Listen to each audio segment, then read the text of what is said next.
Sauce, Miss Tony, and Rockstone Triz. Yeah!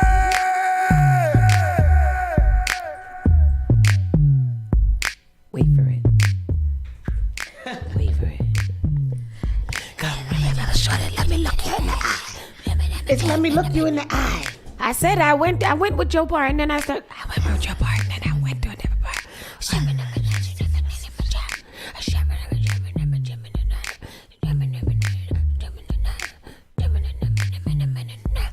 Wait till you see my dick.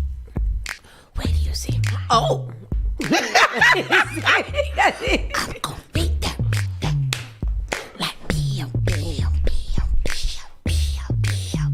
Like I think they didn't have a long enough run. That was so good. They have a lot of hit songs, actually. They do. They have a lot of hit songs, and Where are they? They're around. They're around. But you know they're old now. I feel like we didn't appreciate the Yin Yang Twins for who they are when we had them. Seriously, and you know both of them have disabilities. Yeah, they're such a them and the East Side Boys and Young and John.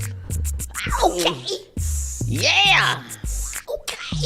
Okay. Lil Jon. Yeah. Lil Jon. Yeah. I think they weren't appreciative enough. We didn't appreciate the men's enough there. Mm-hmm. This song is a classic. It will never go out. And it was so like original and innovative. Yeah. At the time. Everybody was whispering. It was the whisper song. The whisper song. Like, imagine that. Mm-hmm. You remember the other songs? You better Shake it like a salt shaker. Yeah, that one was that one? She had a papa and a dean and a papa What song is that? Wow. Oh my God, I love it. I love it. Can we have a that's down. What is that? That's crunk. Oh, it's that crunk. Can we have a crunk party? How you had a crunk party? Is crunk party sound like a lot of energy? Sound like a soca party. Justin can do anything. If he can't do it, no one can. We might be a little too old. all of that. Yeah, there's moving. There's a lot of motivation. And a lot of, 924. Good morning, everybody. Good morning. Spark FM online, Saucy and Friends in the morning. We are here bright and early on a Wednesday morning here at Spark FM online, getting you guys ready. the day after a princess was born. Me, I am the princess. Yesterday, I had such a wonderful day. Good. I had a great day. I'm happy I to didn't hear do that. anything spectacular. I didn't do anything out the way. I did a lot of little small things that bring me joy. Let me tell you about them. Tell us. I got a patty and cocoa bread and cheese. Bomb. Shout out to P&R. Bomb. That's always a classic meal. Can't nobody say nothing about and a fruit cola. Oh, Cola yes. champagne. Oh. Can't nobody say nothing about P&R. I don't care how y'all feel about it. To That hell right with there, you. sex on the beach. Listen, it was, and I cut it in half so I didn't have to deal with the old, and it was just spectacular. It was spectacular. Yeah, you've been making me want to get, you know what I'm saying? I don't know. You've been getting me to want to have one of those. I be making you want to get a patty. Yeah. That's it. That's it. That's the word. You should. I got a regular one and I got a one with patty with cocoa bread and cheese. And then later on that day, I had a donut. Just one glazed donut from Dunkin' Donuts that I ate by myself. And then we went to Olive Garden. Yes, as a family. And that was wonderful. They sang happy birthday to you. They sang happy birthday to me. And then, what else I did? Oh, I got my saltfish and dumpling in the morning to kick it off. I had a copious, a mad amount of drinks and recreational marijuana. Oh yeah. And then later on that night, we went to the comedy show that Tickle Me Tuesday. Shout out to Wendell. Shout out to Bobby Blaze, and shout out to the comedians that were there. Bobby Steele. Yeah, Bobby Steele. Bobby Blaze. Who's Bobby Blaze? I don't know. Sound nice though. I think you can mix up Brandy Blaze and Okay. He was Bobby Bobby Blaze. Steele. Bobby Steels and Wendell. We're gonna be working with them more often. Yeah, who were the comedians last night? They were here on his show. I couldn't remember their names, but I sat down. Mac Page, JP Justice, and Buddy Love. All right, they're going to be here again tonight. So if you guys are interested in more comedy, you can go tonight. And then at the Tiki Bar, where we went downtown, food, bomb. Bomb. Well, we only had one thing, but it was bomb. I've had food there before and it was good. It was? Yeah, okay, yeah. It was good. We gotta go. Tristan, we gotta go there. We gotta go there. They had some, Corey got some sweet and sour crispy chicken over rice and avocado. Somebody else was talking about we were talking about the Tiki Bar yesterday? Yeah, because that's where the we just gotta go back. It don't gotta necessarily be comedy. We gotta go and sit down and eat and order the menu. Yes, and shout out to Anthony, our next door neighbor, is a bartender there. Gave us drinks. Topped me off. We were drunk. The first drink I got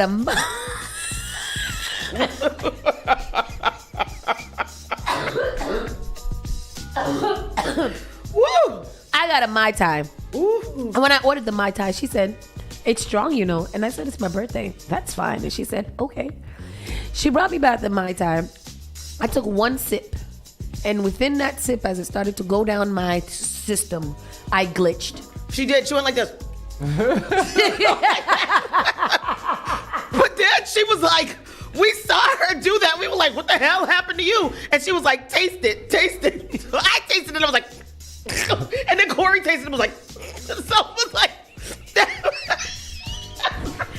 Tristan, I never had a drink in my life that brought me to instant tears. I don't know what was in that.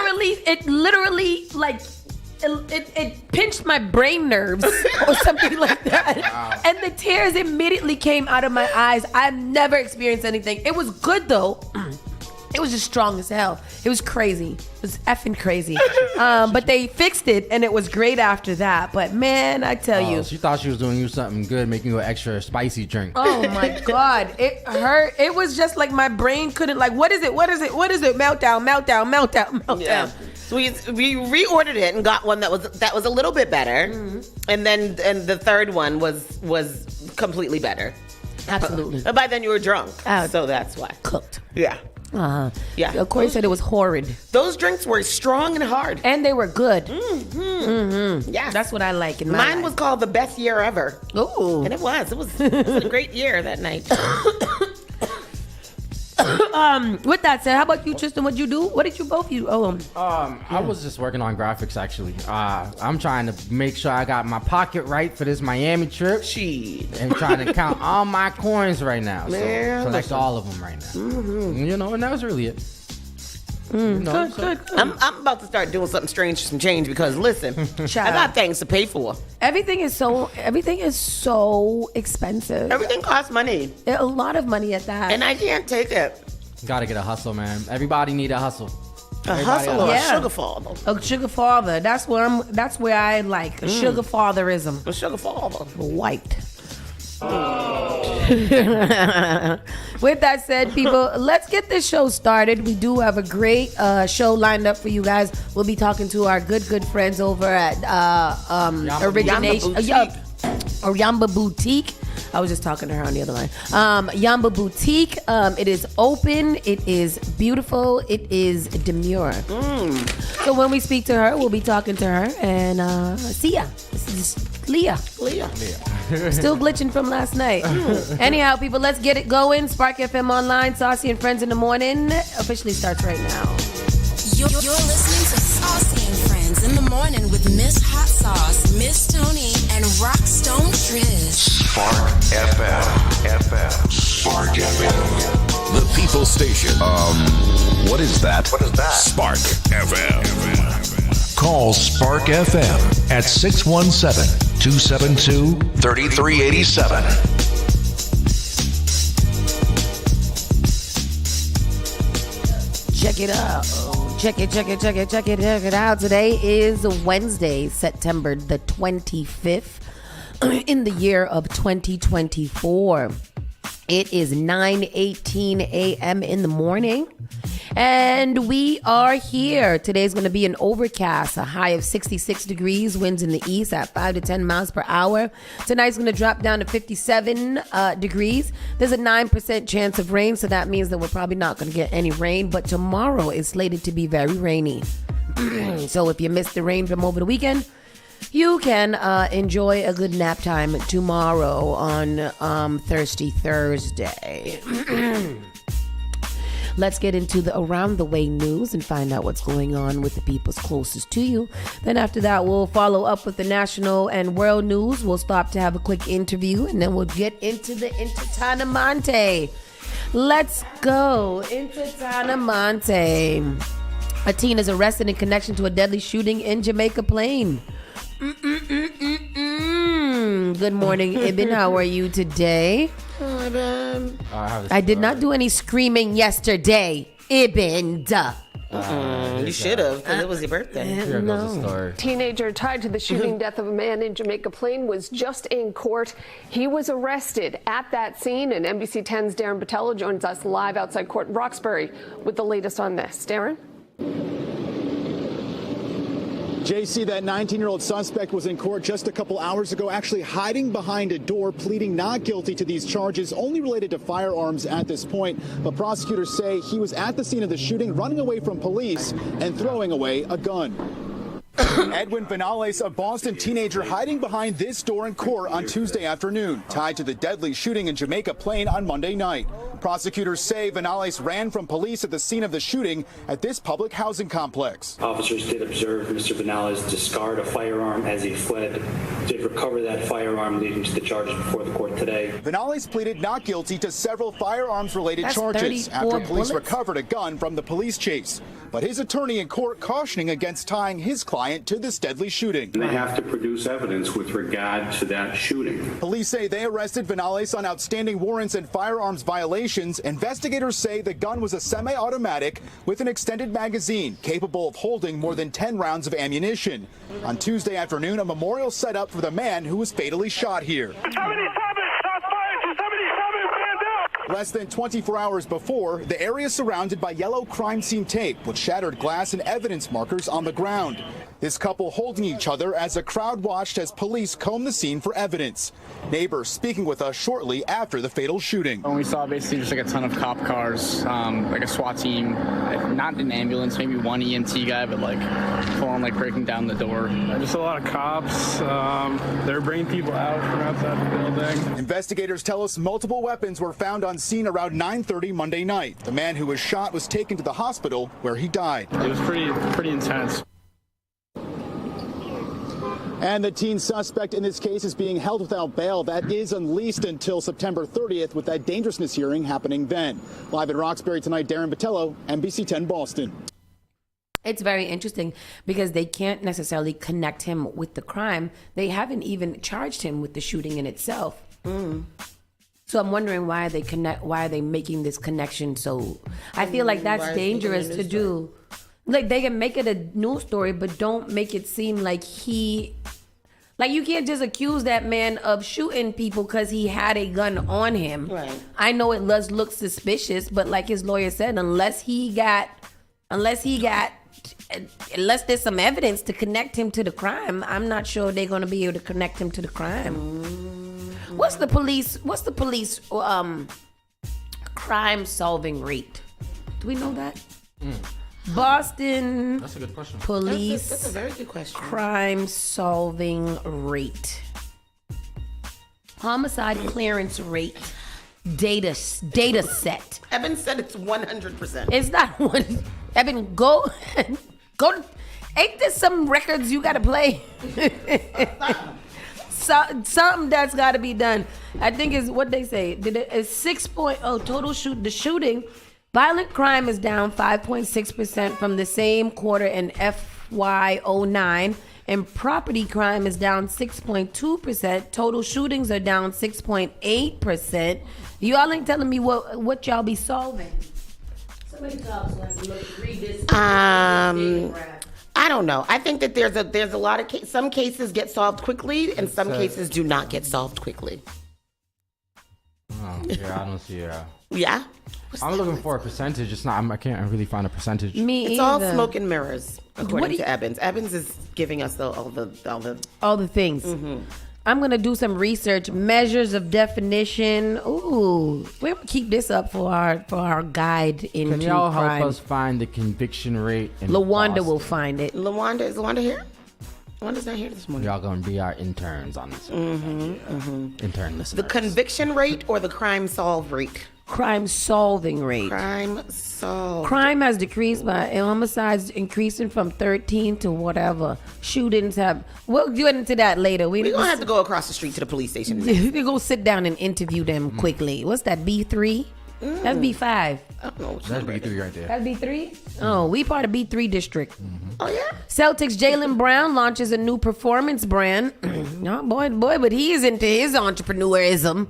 Golly. He's doing a signature shoe. He's trying to be the next Michael Jordan.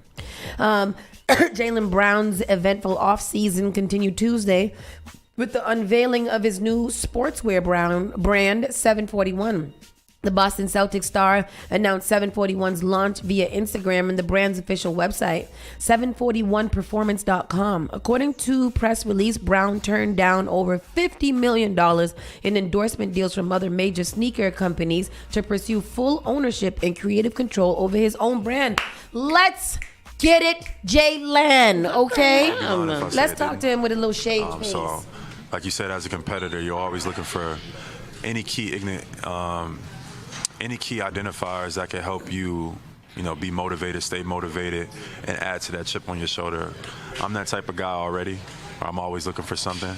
But when things don't go your way, or when people still and it gets, those voices get louder, it makes you wake up even more to drive and be better. So I'm excited to get back going with the guys. I'm excited to start the new year. Even though I did all that traveling, this is probably, I say it every year, this is the hardest I probably ever worked. How do you do that? That's scary. Yeah, how you stay down in the water though? How you just stay there? You be like posing in that thing like a statue. I could probably hold my breath for like 3+ minutes underwater. Oh, that's cool. Wow. Wait, you remember our moment a few years ago when I said that I thought the world record for holding your breath underwater was like 60 minutes or something? What is it? It was like 10. He's so strong. It's he don't look like he's that 24 minutes, physically 37 fit. seconds. That's crazy. That's crazy. Couldn't nobody be underwater for no hour holding their breath? That's why Jaylen was like, he looked at me, he was like, that's crazy. I don't think that's true. They said that for the 741 brand name, these are numbers have frequently appeared in his life and represent spiritual awakening. 741 is more than just a sneaker brand. It's a statement about independence, creativity, and ownership, Brown said. What do the sneakers look like? I can't see. View this post on Instagram. That I mean, they look like they could be alien-esque. Oh man! All right, let's ask the people what they think about this. I don't know. I don't know. Sneaker brand reminds me of Survivor's Remorse. Oh, that was such a good show. I wish they hadn't taken that off. Here goes the shoes, guys. Oh. Those who's looking on the screen. Oh, that look like a Sketcher. It looks like a cheap shoe. Yeah, it looks like something that you make for mass.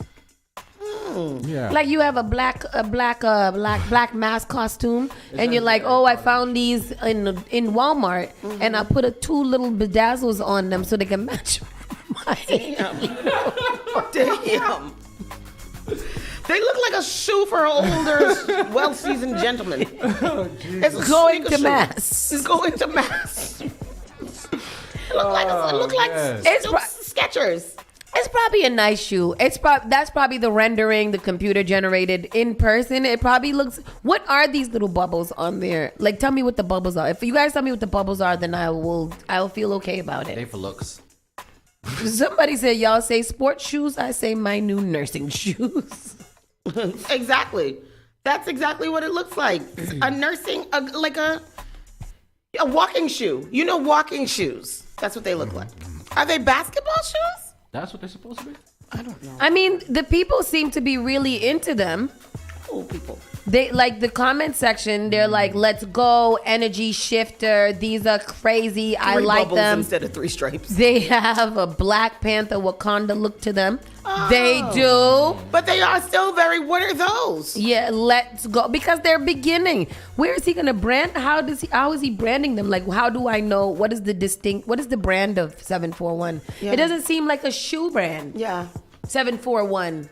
Yeah, you got them new 741s. You got the new 741s? 741s? 74s? 74s? 74s? Some fours each. Yeah. 74 ones or 74 ones or 7 ones. I think he should have called them like, I don't know, Jay Brown. So it's his his. name not He James owns his Brown. brand. So he owns his brand. Yeah, New Balance has numbers like that. They do. But but their name is New Balance, name is and New they Balance. have the number of they have the different numbers. So like, I don't get the brand. But you know what?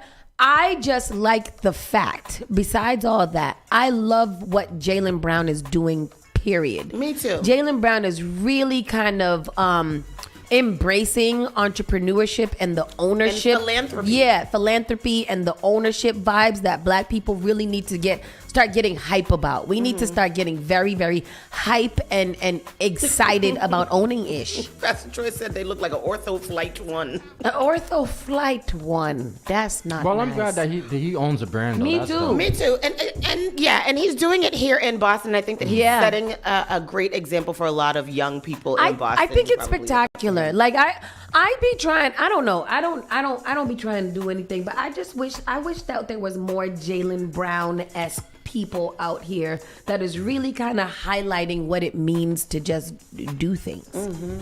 You know, 741. Shout out. Just because I'm gonna buy them for my son. You can't get them. Well, I can't get them. How much they cost? I hope they is a good. I feel like they're gonna sell out really quick. It's kind of No, like they definitely the are. sneaker by Mark Wahlberg's PP48 sneakers.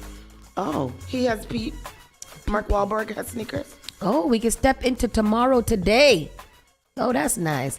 Moving on. I'm gonna get them sneakers today. Camera action. For your birthday? Man accused of stabbing parents. Oh wow, in Reading. Yeah, that's where they usually do those kind of things out there. Oh, Kashkin, yes. A man faced charges Tuesday after he was accused of attacking his parents with a box cutter in Reading, Massachusetts, and fleeing the scene. We're going to have to go to the clip because that is all Todd Kazashkiewicz felt like writing in the transcript. And the defendant was just arraigned moments ago here at Woburn District Court. He was wearing a white Tyvek suit and staring at the floor. He is now being held without bail until a dangerousness hearing later this week.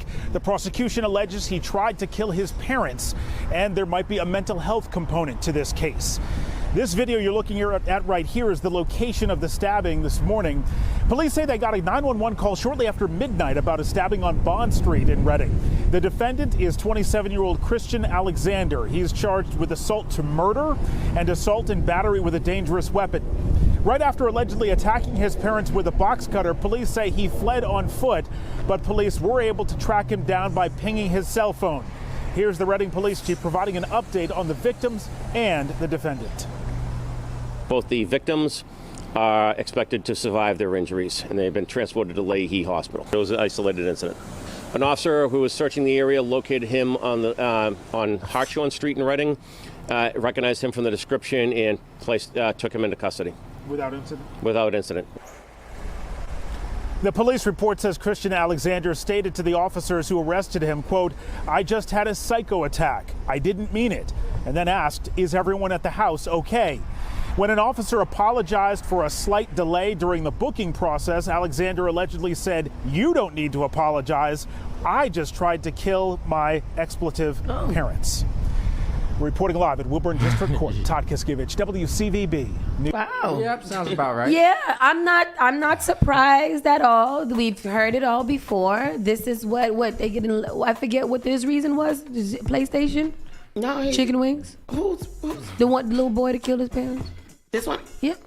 No, he didn't kill them. He just stabbed them. Stabbed them up. But he said he had a psychotic break. Where I be having psychotic breaks all the time, and I never ever think of stabbing up my parents. I just that never crossed my mind to go in their room and stab them up. Yeah. Like that's insanity. I spent my morning watching videos of people under anesthesia.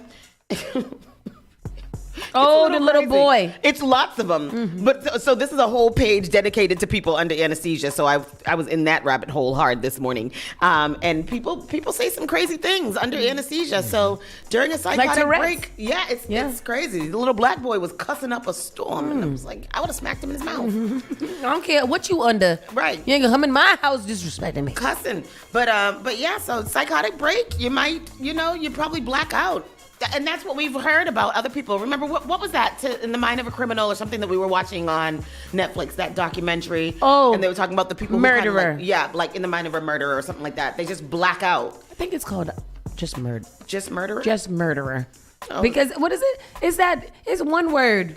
The murders. The murderer. Murders. Killer. Yeah, I am a killer. I am a killer. Yep, But I am they a do killer. have one with the brothers, the two brothers. Oh, the Melendez brothers. the that monsters. just came out. Yeah. Monsters. I heard that's crazy. Them Yeah. from the preview. I don't think that I really even paid attention to their story. Yeah. I'm very interested. That has to be fixed. I'm very interested in this side piece right here.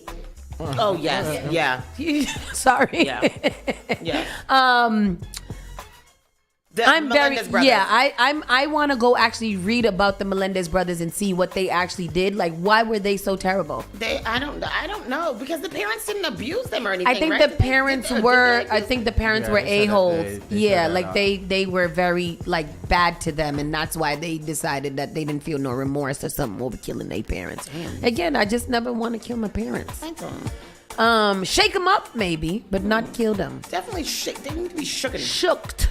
A Weymouth police cruiser was struck, and the suspect leads officers on a chase in a damaged car. Pull this up, Tristan, because this chase is crazy, and that man is cooked. What? It is cooked. It's not even alleged. Yeah, you guys don't have to. That is 1-800 mental. We'll remove any size. It's cooked. So 3 police cruisers were damaged on Sunday when they were rammed by a man in a silver sedan who later led them on a chase. It started in a parking lot in Weymouth, where police said they originally responded to a report about a man acting erratically at a laundromat in Lincoln Square. According to police, a caller said the man was hitting the washing machines and dryers, jumping around, yelling profanities, and singing to himself. The man was later identified as Jeff Josa, 29, of Taunton, and he now faces 16 charges in connection with the incident. Oh, here we go. 16 charges. 16 I don't think he should face charges. Y'all knew that man was crazy. You should have called him mental health. A man forces his way into this Weymouth convenience store with 2 police officers following close behind. I don't know anything. The doors. Relax. Relax. Somebody at a laundromat next door has just called police to say the man was acting strangely. What is your name? When one of the officers asks the man's name, he flashes a driver's license, then takes a pack of cigarettes he's bought and walks back out. More police arrive. They say the man gets into a gray Mercedes just out of view on the right here, then slams it into reverse. That's the car first time backs he into hit the cruiser once, cruiser. twice, and then a third time. Oh my God. Oh my God. Oh my God. Police yell for the driver to get out, draw their firearms, but don't shoot, as the Mercedes pulls out. Police chase it out onto Route 3, where it crashes into some trees. You're charged with assault with a dangerous weapon. In court, 29-year-old Jeff Josa from Taunton shook his head and appeared to dance. Josa's sister says he has schizophrenia and that he disappeared 3 weeks ago. 3 weeks ago. His court-appointed attorney told the judge she believes he has mental health issues. Do we believe it? I believe so as well. He clearly has Josa's schizophrenia. sister tells me that he has had run-ins with police before and that she's been worried that sooner or later one of these confrontations is going to lead to him being shot. For now, he's locked up, waiting for a bail hearing on Thursday. The thing about this is, she said that her brother disappeared 2 weeks ago. You know that your brother has issues. Why did you not report your brother missing 2 weeks ago? I don't understand that. Then you have fears that he's going to get shot, so you left him out there. Have you been looking for him or wondered where he was in these 2 weeks? Because that would have definitely been in the police report. His family has been looking for him for the last 3 weeks. They just said he disappeared. He disappeared. Y'all let that man go. And where did he get this Mercedes from? He stole it. Oh my God. I'm assuming it's probably is when he's on his medication and doing well, and he probably got a good job somewhere. And now he ain't been on his medication for the last 3 weeks because y'all let that man go, and ain't nobody go look for him. Now y'all leave these police up here to try to figure out if they should shoot or not shoot him while he's being crazy. And then how, like in this case, shout out to the police for drawing their guns and not shooting at him. Literally. Even though, I mean, in that situation, didn't they have probable cause? He rammed the police cruiser three times. That's and then a dangerous weapon. Then he took off and Yeah. then crashed into something else. He could have crashed somebody else. Yeah. This is crazy. Yeah, it's awful. That's a really awful He needs to story. be in a mental facility. He absolutely. They have him locked up. He's in jail right now. Why is he in jail? Why wasn't he immediately placed in a mental facility? I don't understand that. That's a crazy Very, story. very crazy. Yeah. Man is trapped in a pit filled with 8 feet of ocean water at Cohasset. Oh, it's a failure to thrive. That would have been me. I'd been like, can't do it. This is it. Let me just go down here and the last 2 feet to my death. A Cohasset man is recovering after he was trapped Sunday in a pit filled with 8 feet of ocean water at the Old Atlantica restaurant. The 43-year-old man who worked for the company that owns the building at 46 Border Street became trapped inside the construction site's kitchen area. The victim threaded water for more than 2 hours before he was able to get out of the pit.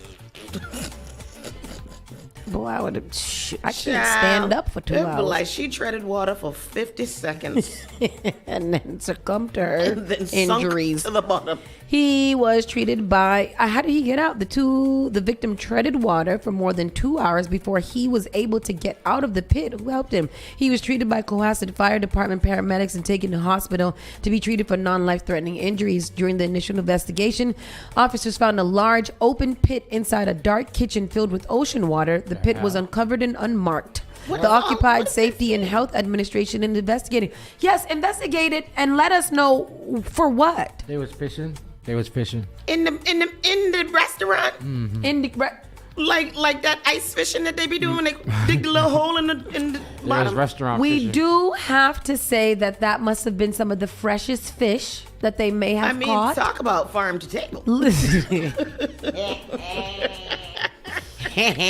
Tony got in trouble. I got in trouble yesterday, boy. I was in trouble. What'd you get in trouble with? My mom. I got in trouble with my mom. Because she was talking trash about my mom. Because I said she'd be trying to make farm to table meals. She sent me a text message that said, God is listening.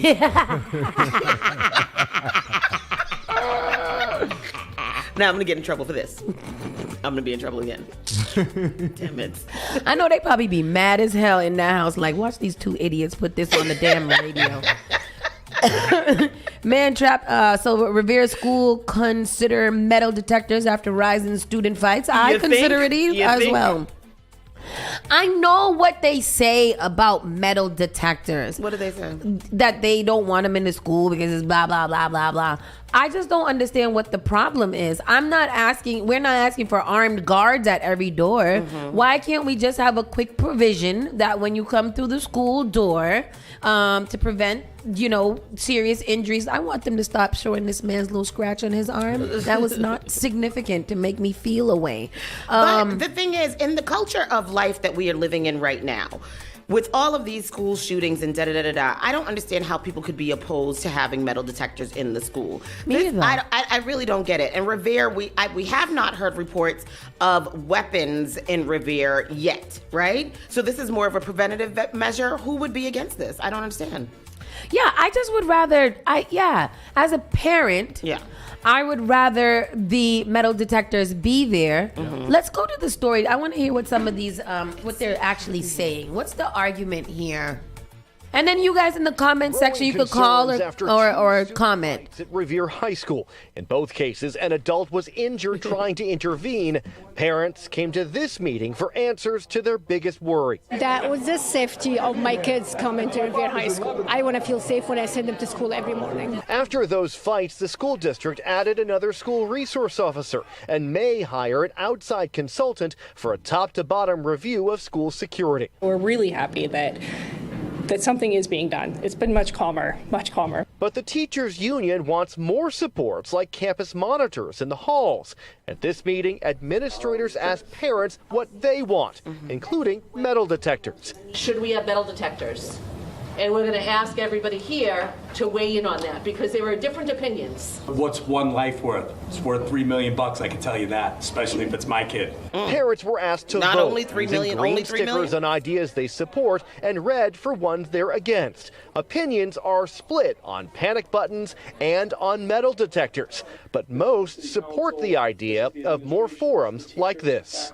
At the beginning, I wasn't really sure, but at the end, I feel like more confidence, like sending my kids to school here. The community itself has now come together, and the school has invited the community to have these conversations, and we're just really, really happy that these have started, and maybe not falling on so many deaf ears anymore. So do parents want them And or not? students will also get to weigh in on the idea of metal detectors. Now, we should note that neither of the fights that sparked these conversations, neither of them included any weapons. I don't know why they wouldn't want it. Right. I don't know why it's just not standard in schools, and period. Like, these are the places where our kids are most vulnerable. So why wouldn't we I feel like it should just be a standard practice. There are metal detectors at most urban schools and all sporting events. What's the problem? Exactly. Right. They don't have a problem putting it in our schools, but when it comes to their schools that are I a think little that's the bit problem more right there. that, especially because their schools are the schools that usually are targeted and usually produce. Not saying their education produces these, but those outside schools, other than the urban schools, are where we see 98% of the school shooters. Consider Revere to be an urban school. Revere ain't no suburb. But they're on the North Shore. Yeah, but there's the ghetto of the North Shore. Not the ghetto of the North Shore. They Y'all sure can't are. tell? Boy, I tell you, Matt. Lawanda said, "Not for nothing. If your kid doesn't have anything to worry about, what's the problem?" Yeah, that's what I'm saying. Yeah, Exactly. like, I don't see what the harm is. It's not preventing them from doing anything at all. It's not messing up their quality of school life. Nothing is wrong with that. So y'all are gonna wait until something happens with a weapon in order to and then we'll install put 'em in. panic buttons or metal detectors. Yeah. I mean, what's wrong with the panic button? Why would they be split on that? What is the split on that? Right. I would have a panic button in every classroom. I feel like they're thinking about themselves and not about the kid's situation. But what is that? You know? What does about that do for themselves? them? Yeah. I just think that they're thinking like they don't want that in their area, in their town. They don't want to have a school that has that type of stuff. I want a panic button in my bathroom. You know, it's about the money. Like a life alert or something like that, because you never know, right? See, because that's what I'm trying to be the devil's advocate here At and this try point, to they find need to be out. inside of restaurants. Yeah. They need to be inside of public venues. It's everywhere you Inside go. of churches. Everywhere. You don't necessarily have to have the roller thing where I got to go through and not to check your bag, but if it goes off, I need to know what's going off in there, because if it's a gun, I would probably rather have that gun in the beginning of the day than a little later. Yeah. When we have to put the whole school on lockdown and we have to call the police. Yeah. Who I gotta write a letter to? What you writing a letter about, Karen? Send an email to that school district and tell them, what the hell is y'all problem? Karen. The Massachusetts Haitian community rallies after Trump's remarks.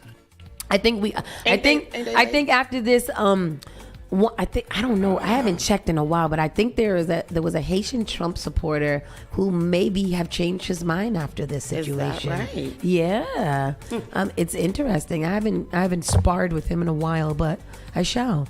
It's no coincidence that rally goers chose to gather at the Boston Common on Tuesday underneath the Embrace statue that represents Martin Luther King Jr.'s. Many of his teachings were discussed at the community rally and around the Haitian community, not only in Massachusetts, but nationwide. Let's go to the clip with this nice Haitian man. He looks like a Haitian man.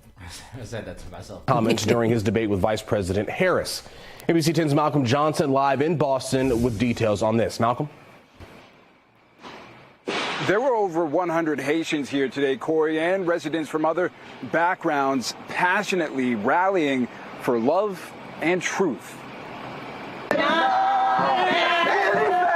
celebratory sounds surrounding the Embrace Memorial.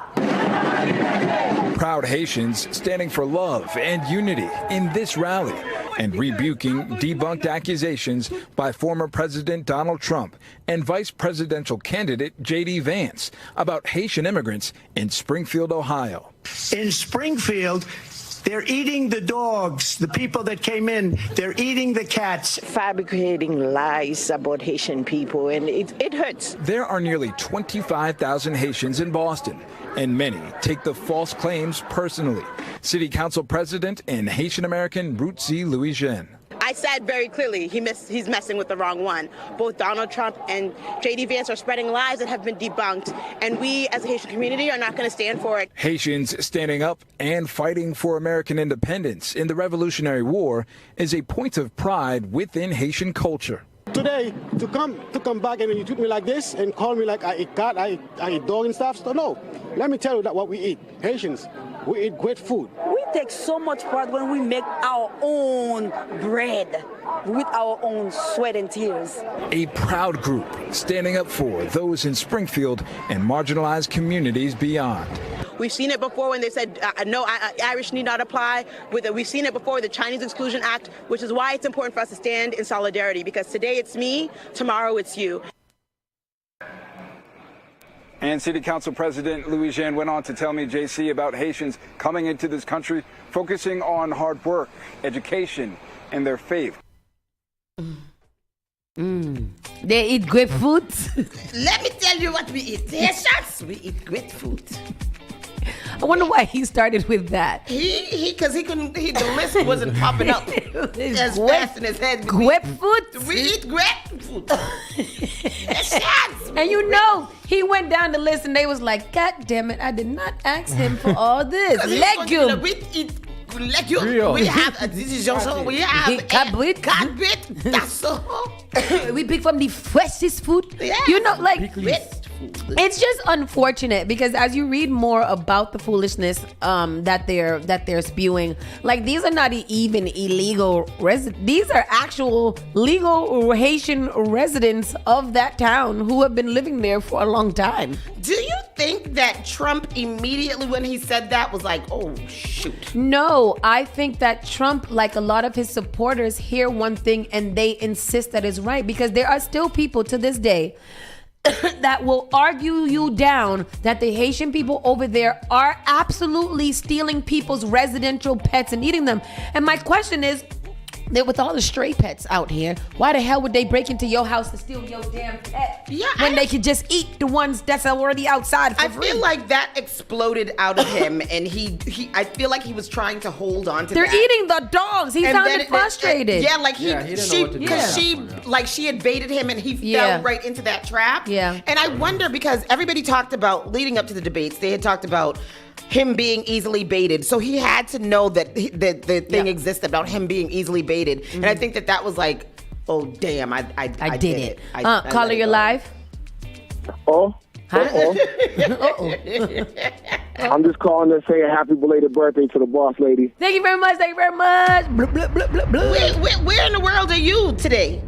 I'm back home now, but I was away for a little while. I was celebrating a friend's 50th birthday. I saw you. I saw you. Dominican Republic. Yeah. Oh, Dominican Republic. Just everywhere all the time. Where in the world yeah, we're getting old. Carlos, celebrating friend's 50th. You know, you can't miss the big milestones. You look like you were having a great time. A great time. A great time. Just a laughing and a swimming and a giggling. To catch up with y'all and say good morning. I'll catch the rest of the broadcast on the line. When are you coming back to us? I know. Can't tell that. Oh, wow. When he's done with his travels. All we need him is a phone call on a Tuesday. Mm-hmm. See you soon. Bye. So dismissive. Bye. See, all right, then. It's time for me to go. I didn't call y'all for that. Anyways, people, we're going to take a quick commercial break, and we'll be right back in a few moments. Keep it locked right here. Spark FM Online, #1 for urban and Caribbean music.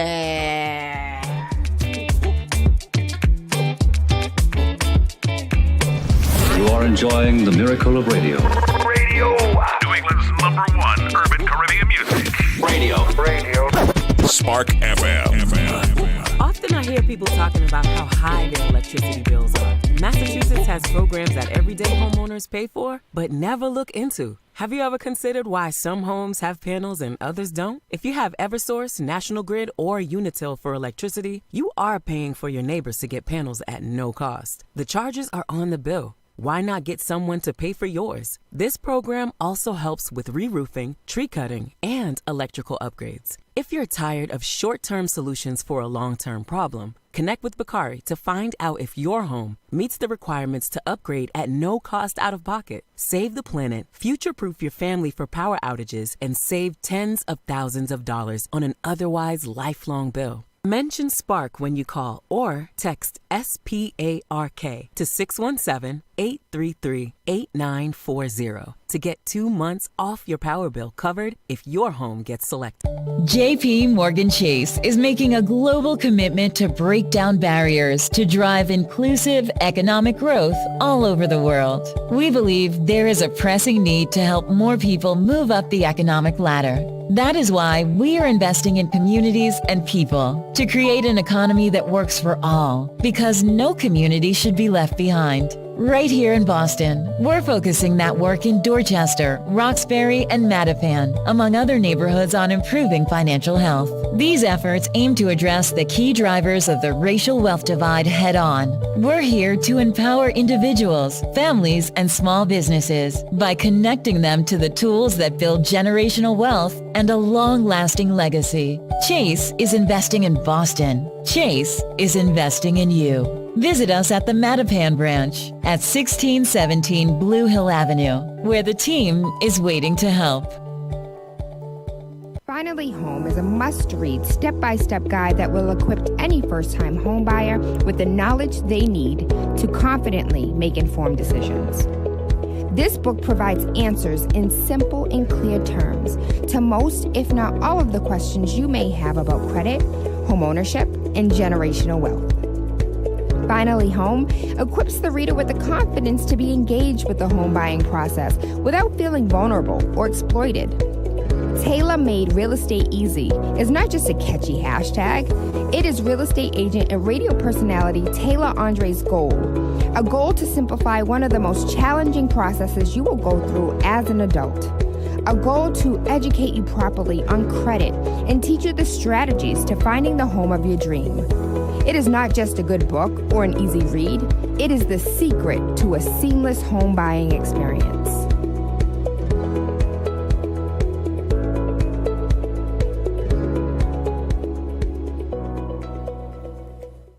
In our democracy, your vote matters. Make your voice heard. Get registered. Seek out reliable reporting on the candidates and issues, and vote on or before November 5th. Visit vote411.org. This message is furnished by the National Association of Broadcasters and this station. Spark FM. Wheezy boy, make me dance. Daddy-o, make me dance. Igniting the airwaves. Spark FM.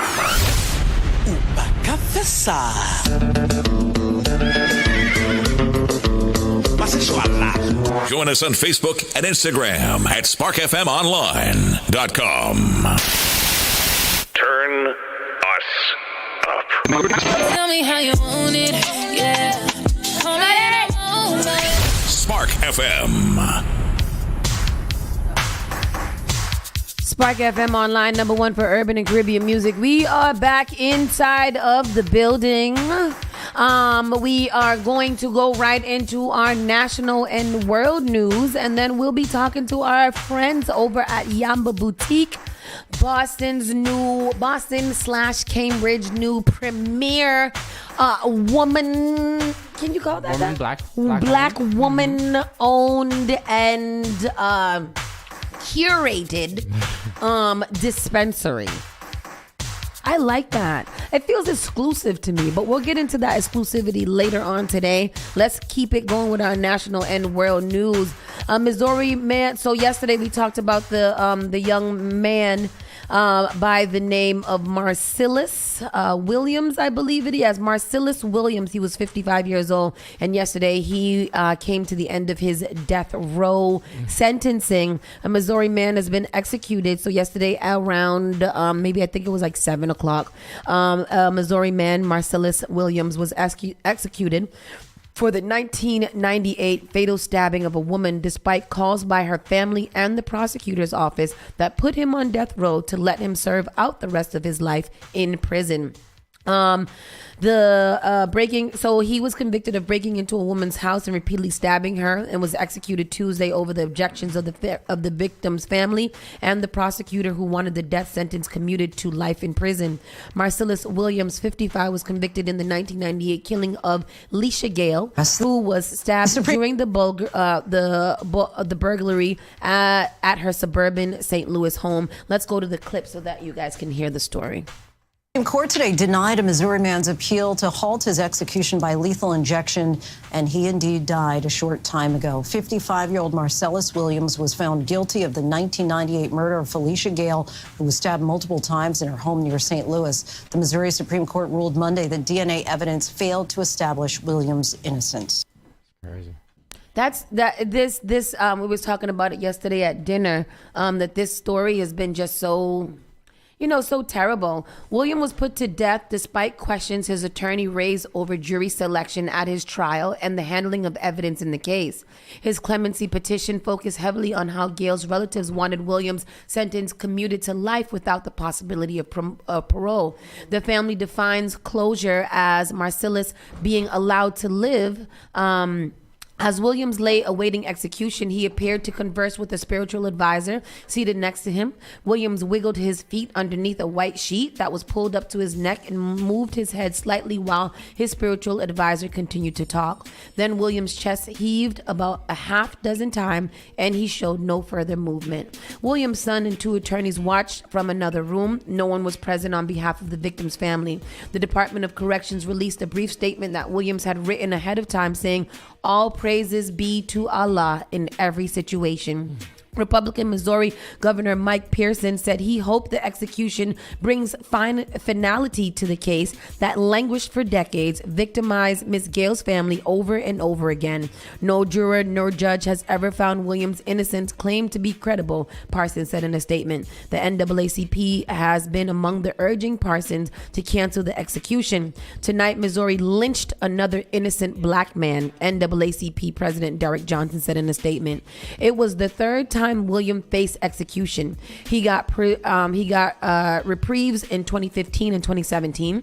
But his last-ditch effort this time were futile. Parson and the state Supreme Court rejected his appeals in quick succession Monday, and the U.S. Supreme Court declined to intervene hours before he was put to death. Last month, Gale's relatives gave their blessings to an agreement between the St. Louis County Prosecuting Attorney's Office and Williams' attorney to commute the sentence to life in prison, but acting on an appeal from Missouri Attorney General Andrew Bailey's office, the state Supreme Court nullified the agreement. Basically, what happened to him is that there was substantial amount of evidence that said that there was reasons to reopen this case and retry it, because not only were not even the eyewitnesses, the witnesses that said that he confessed while he was in his jail cell had reason to gain from saying that. They were getting $10,000 and a shorter jail sentence. When it came out later on that his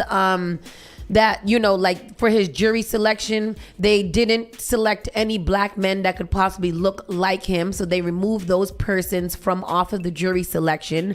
When evidence came that none of his DNA was found on the murder weapons for this murder, that there was lots of footprints and fingerprints and everything everywhere else, but just on this murder weapon, they didn't have anything, and they saying that the prosecutors mishandled the evidence and without wearing gloves or anything, so contaminated evidence, so they couldn't necessarily use that. Like, there was a lot of things that happened in this man's case. It was It was not expedited.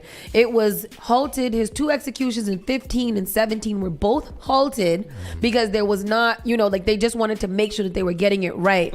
But they switched governors to a Republican governor who decided to eliminate the task force that was put together in order to reopen the case.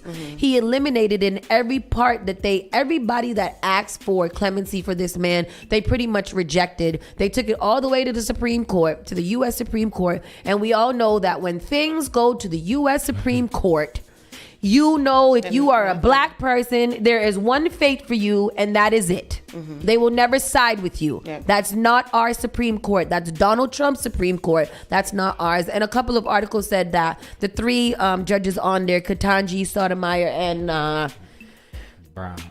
What is his name?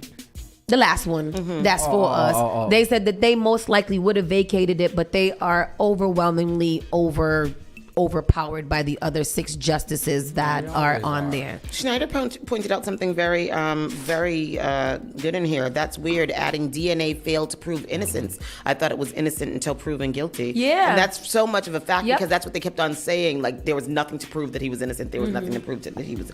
I don't know. It's so sad. And as they said, as the president of the NAACP said, and even Mommy said it last night, they lynched that him. man. I think this year, more than any other year, we have seen that the U.S. court system is not built for us at all. The Supreme Court. I was thinking about this yesterday. In general, you're right. Because even in Missouri, their Supreme Court is heavily Republican too. So no efforts that anybody could have made would have helped this man because it's stacked that way. And this is what we really have to be very, very careful about and very knowledgeable about.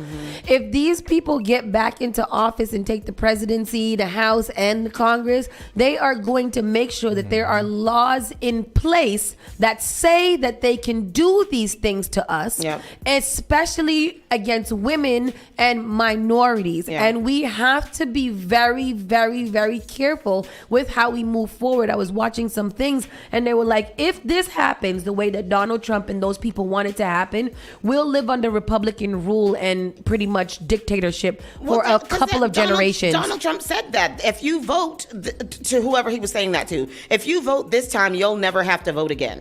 And he also said, I'm going to fix it. I'm going to fix it. He also said when he becomes president, women don't have to worry about a thing. They don't have to worry about the thing. They won't have to worry about abortions. They won't have to worry about nothing. Again, I urge you guys to go watch The Handmaid's Tale. It is not a joke out here. If you want to see what this world could potentially look like, everybody who's making jokes out of guns and this and that and that, think about what could actually happen if y'all continue on this foolishness. Or this race is so close. And a lot of us are really smart. I'm really smart. The fact that man who has about a 2nd grade education keeps calling Kamala Harris dumb is insane to me. You know what's really scary is that if you think about it in the grand scheme of things, there are a lot of men in this world that think like Donald Trump. And for me, that is a very, very scary thought. Because you see it daily in your daily life. Never forget about this presidential election that's going on.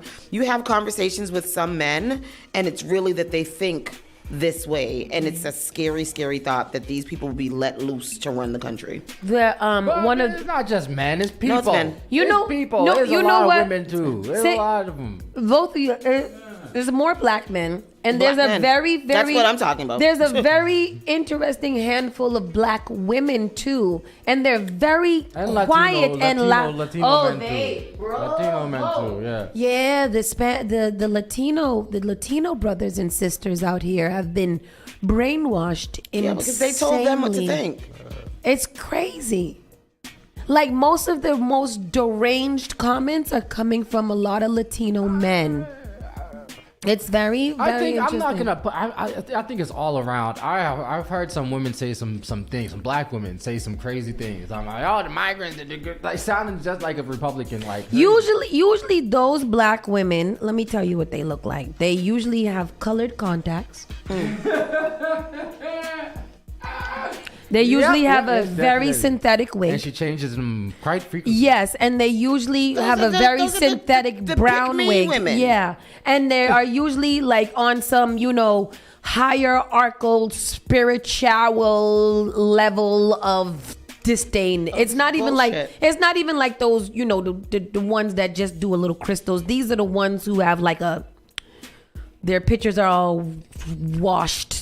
I don't even know how to. It's interesting. It's interesting. And no, it's not. I have seen it. I'm just saying personally, I have seen the majority of pushback coming from black men. Yes. And there again, many black women too, but I have seen the majority and the strongest and the loudest ones are usually black men. There's this black man over there running for governor. What's his name? It's a bald black man. Yeah, that one he's a mess. I think that's also a systematic thing. I think that's also like trauma passed down to black people. Yeah, it's slave mentality is what it is. Absolutely. Yeah, definitely. Willie Lynch syndrome. What's his name? Oh, is it North Carolina that he's in? North Carolina. Is it Mark Robinson? Mm-hmm. Y'all go up and look at go and Google. We didn't talk about him. I don't think we did. So he is also in trouble with. Was it Donald Trump or P. Diddy? I don't even know these days no more who perverts is. All the same. But he got in trouble for having porn, for doing.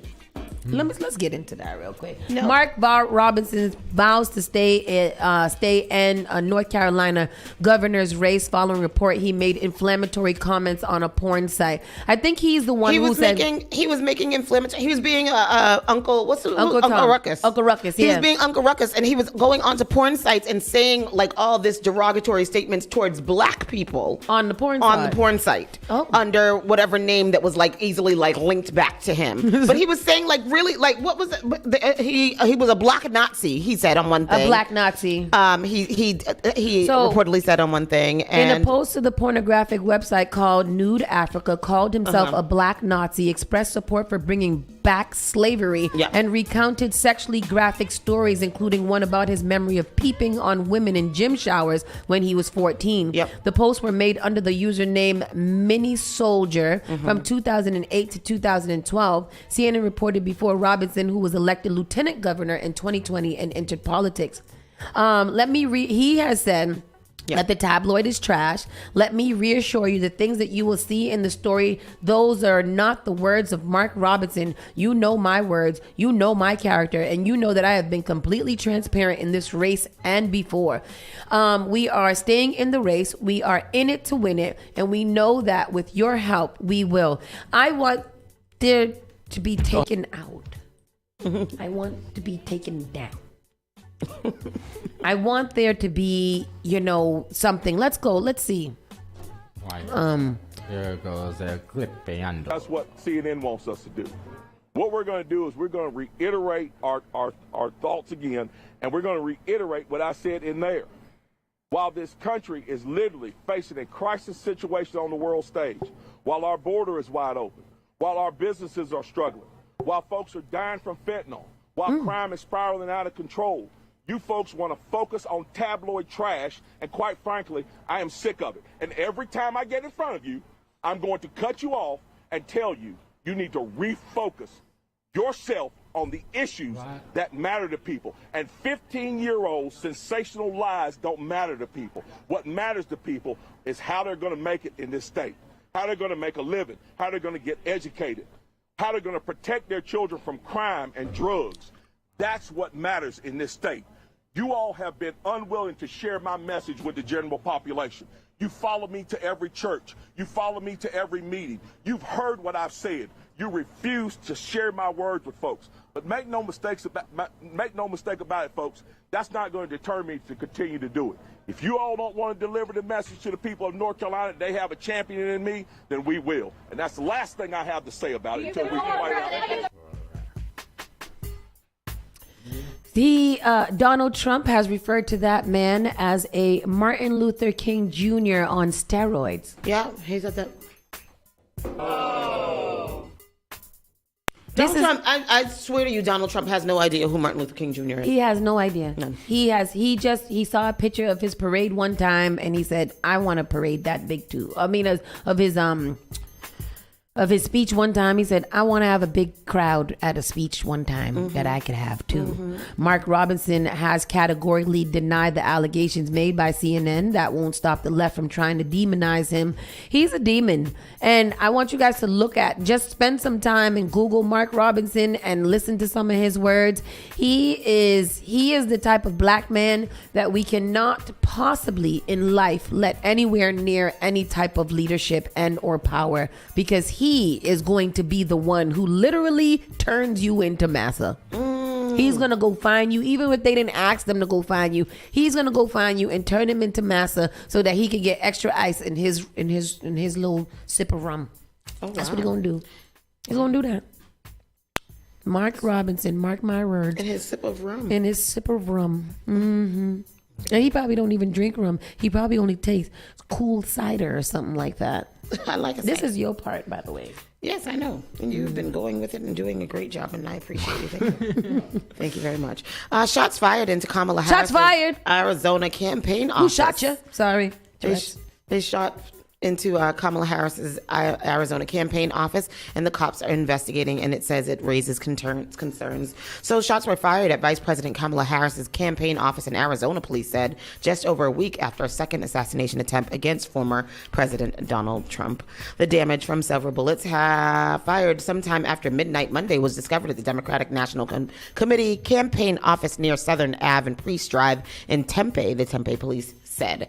No one was inside the office during the overnight hours, but this raises concerns about the safety of those who work in the building, as well as those nearby, said public information officer, whoever his name is. Detectives are analyzing evidence collected at the scene, and additional measures have been taken to beef up security to staff and others in the area, cops said. Staff workers arrived at the office Monday and reported what appeared to be gunshots fired through the front windows. The second time that criminal damage has been reported at the office in as many weeks. Just after midnight on September 16th, the front windows were shot with what appears to be a BB gun or a pellet gun, according to police. No arrests have been made in either incident. Authorities are investigating possible motives. The shootings come on the heels of the second attempt on Trump's life at his West Palm Beach golf course on September 15th. So the very next night, somebody came and shot at Kamala Harris's office. I believe that one. At midnight. I don't believe the Trump ones. The Trump one was not true.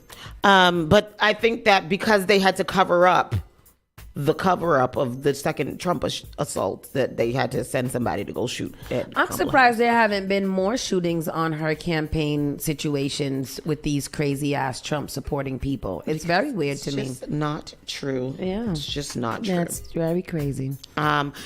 So that's what happened there. Two Fab on X, family looking for missing teen, find man covered. What is that? Ew, covered in what? Covered in what? Covered in apparent blood riding her scooter. A family looking for a missing teen finds a man covered in apparent blood riding her scooter. A 21-year-old Iowa man is behind bars at the Carroll County Jail after he was charged with abuse of a corpse, failure to disclose known location in connection to the homicide of a 17-year-old girl. Oh, God. The criminal complaint on file details a phone call to the Calhoun County Sheriff's Office just before 11 p.m. on Sunday from a woman reporting her teenage daughter missing. While the woman and another daughter were out looking for her, they came up on Nathaniel Bravers McGivney, covered in apparent blood and in possession of the missing girl's scooter and other personal items. Go please. Reported missing and later found dead. Now an accused gallery man is in custody. Newly released court documents allege the man tried to intentionally conceal the girl's body. This investigation is centered around Farnhamville, a town of less than 400 located in Calhoun County, about 25 miles southwest of Fort Dodge. According to the criminal complaint, a woman reported her daughter missing to the Calhoun County Sheriff's Office shortly before 11 Sunday night. While out searching, the girl's mother and sister came across Nathaniel Bevers McGivney, covered in apparent blood and in possession of the missing daughter's personal effects, including her scooter. When law enforcement asked about the blood, Bevers McGivney requested to speak to a lawyer. Police detained and transported him to the Carroll County Jail. God, Around that's 9 awful. Monday morning, law enforcement located the girl's body. The complaint alleges that the location of the body suggests that the suspect intentionally tried to hide it. 21-year-old Nathaniel Bevers McGivney has been charged with abuse of a corpse and failure to disclose a known location. Other charges are pending. He's raped her when she was Yeah, they do that. Sick. Really? They do that. So he's the one that killed her too? I mean, he got what the hell? Yeah, intentionally hid it to conceal a crime and further he failed to disclose Wow. location. Oh, I don't know. Wow. There's some sick people in this world. Dude. That's crazy. Yeah, that is crazy and that's awful. Wow. And I hate that was in here. To a corpse? Yep. Wow. And then the lady just lost her child, and then you got to know that even after her death, people was over here defiling her. Y'all got to be better people in this universe. Yeah. And then in our last story, Florida educators decry the state's obsession with sex after new guidance prohibiting pictures of anatomy in health class. A new Florida law signed by Governor Ron DeSantis requires that school districts submit their sex education plans to the state for approval, and now some educators are saying the result amounts to not being able to teach the subject at all.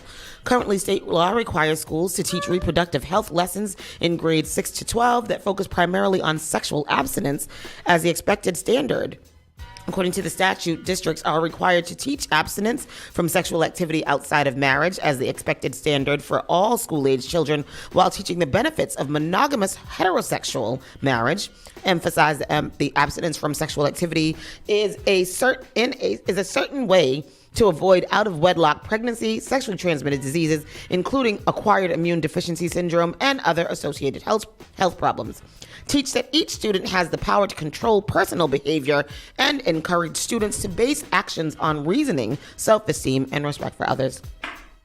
The Orlando Sentinel reported on Monday that a year after one district submitted its plans in accordance with the law, officials from the Florida Department of Education, led by a DeSantis appointee, rejected its program and initiated changes via a phone call and without written guidelines for instructions. So they don't want the kids to have sex education? No, they just want them to get pregnant so they can't have any abortions. They want them to get pregnant so that they can't have an abortion. Oh. And overpopulate Florida even more than it is already. And then take out the First Start programs and any other things that can help feed these children that they don't want to abort or, do anything with. They want to take off foster care and every care and just have the children just out here in the world like little stray animals in the street, little stray cats and dogs that the migrants will go and eat. Well, maybe if he thinks that if he overpopulates Florida, there will be no room for migrants to come and eat the cats and dogs. Oh. I don't know. Anyways, that's the national news. That national news is awful today. I didn't like that national news. It was very bad, very bad. We're going to have some good news, though, when we come back from commercial break. We'll be talking to our friends over at Yamba Boutique, Leah, and her co-founder, and we'll find out all about this. And when we get back, Spark FM Online, Saucy and Friends in the Morning. Let's go. Let's go. You're listening to Saucy and Friends in the Morning with Miss Hot Sauce, Miss Tony, and Rockstone Triz. Spark FM. Spark FM. This is a message from the Centers for Disease Control and Prevention. Travel increases your chance of getting and spreading COVID-19. Take steps to protect yourself and others. Wear a mask that completely covers your nose and mouth. Masks are required on planes, buses, trains, and other forms of public transportation traveling into, within, or outside of the U.S. and in U.S. transportation hubs such as airports and stations. Stay at least 6 feet away from others. Wash your hands often and watch for symptoms of COVID-19. When traveling back to the U.S., you must show a negative COVID-19 test result or have documentation of recovery from COVID-19 before boarding your flight back to the U.S. Visit cdc.gov/COVID-19 travel to learn more about travel requirements and recommendations. Finally Home is a must-read step-by-step guide that will equip any first-time homebuyer with the knowledge they need to confidently make informed decisions. This book provides answers in simple and clear terms to most, if not all, of the questions you may have about credit, homeownership, and generational wealth. Finally Home equips the reader with the confidence to be engaged with the home buying process without feeling vulnerable or exploited. Taylor made real estate easy is not just a catchy hashtag. It is real estate agent and radio personality Taylor Andre's goal. A goal to simplify one of the most challenging processes you will go through as an adult. A goal to educate you properly on credit and teach you the strategies to finding the home of your dream. It is not just a good book or an easy read. It is the secret to a seamless home buying experience.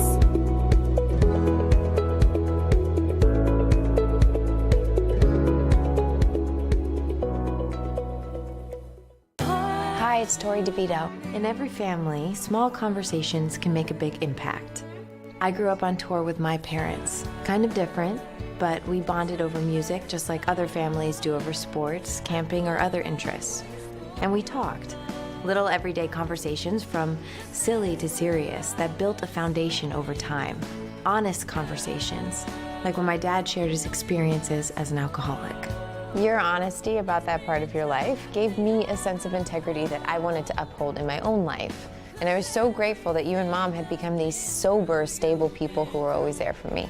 I wanted you to know from someone who's been in recovery more than 30 years now that hard work is what creates success, not alcohol or other drugs, whether it's music or anything else. I said it a lot, and I'm glad you took it to heart. Talk, they hear you. For more information about talking with your kids about underage use of alcohol and other drugs, visit underagedrinking.samhsa.gov. Spark FM. Wheezy boy, make me dance. Daddy-o, make me dance. Igniting the airwaves. Spark FM.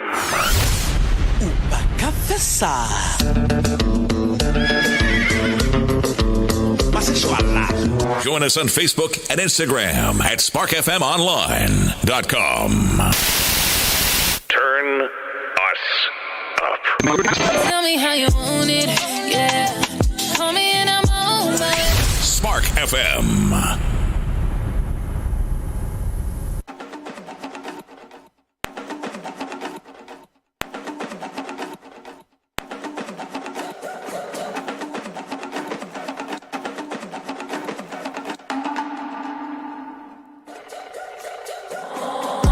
We gon' tear all the walls down.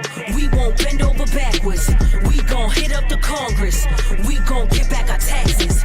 We gon' buy all the land up, but won't share with the masses. We'll succeed if we stand up. Then we'll see who be laughing. We gon' tear all the walls down. We won't bend over backwards. We gon' hit up the Congress. We gon' get back our taxes. We gon' buy all the land up. We gon' buy all the land up. We gon' buy all the land up. We gon' buy all the land up. Writing ain't due. Time to push the envelope. Might not get the point across, but you get the message though. Don't believe the work is getting done, cause they tell us so. Anything seems big, looking through a telescope. Off this, gather up, headed to the office. Stop this politician, cause you know we heartless. Plus he living in the hills and we in apartments. Some are actually pretty chill, others feel like boxes. What's free, working 3 jobs and I'm starving. People live with no heat, some are leaky faucets. Toxic, and the thought made me wanna start. I don't mean to bust your bubble, but I'm about to pop it. Airing out the skeletons, pull them out the closet. Telling me to calm down before I come a target. I can turn the other cheek, we learned that from Martin. 50 years later, still barely seeing progress. We gon' tear all the walls down. We won't bend over backwards.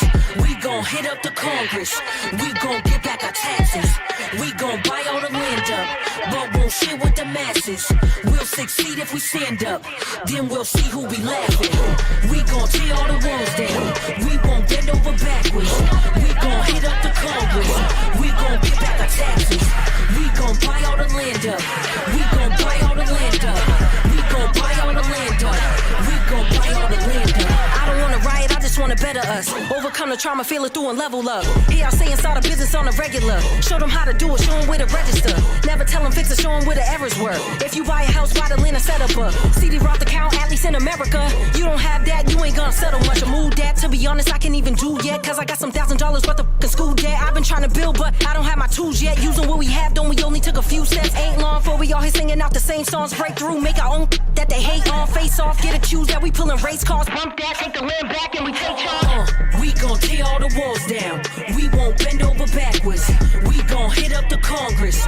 We gon' get back our taxes. We gon' buy all the the land up, but won't share with the masses. We'll succeed if we stand up, then we'll see who be laughing. We gon' tear all the walls down, we won't bend over backwards. We gon' hit up the Congress, we gon' get back our taxes. We gon' buy all the land up, we gon' buy all the land up. We gon' buy all the land up, we gon' buy all the land up. You're listening to Saucy and Friends in the morning with Miss Hot Sauce, Miss Tony, and Rockstone Triz.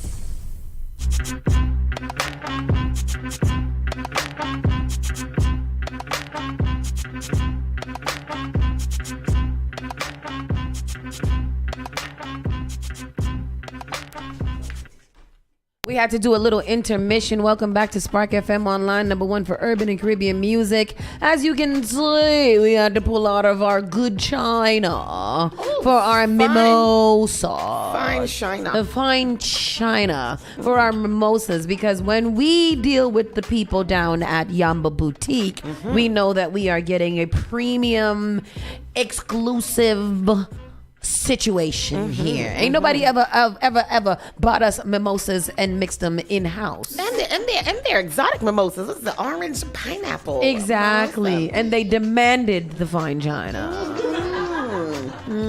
It's well with me. It is well with me as well. Welcome back to Spark FM Online. Saucy and Friends in the morning. Rockstone Triz, Miss Tony B. Knowing, and Hot Sizzling Sauce. We are sitting across from our good friends, Leah. Hello, Leah. Hey. She is no stranger here. She is family. And your name? Shawnee, this is it's back there. Let me get you set up. Welcome to Spark FM. We'll start very, very easy. Tell us about who you are and tell us about what y'all got going on. I should have this elevated pitch down. But I'm gonna get it. Let me get into the moment for a second. I'm gonna get there.